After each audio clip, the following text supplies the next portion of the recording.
What is warehouse logistics? Warehouse logistics refers to managing and organizing all operations and processes within a warehouse. This includes receiving, storing, picking, packing, and shipping goods efficiently and cost-effectively.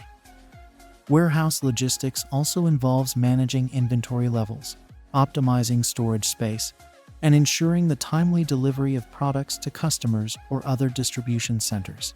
The importance of warehouse logistics. Effective warehouse logistics is crucial for businesses of all sizes, especially in a highly competitive market. It is critical to meeting customer demand and satisfaction, reducing costs, and improving overall efficiency. In today's fast-paced business landscape, where customers expect quick delivery and seamless service, warehouse logistics can make or break a company's success.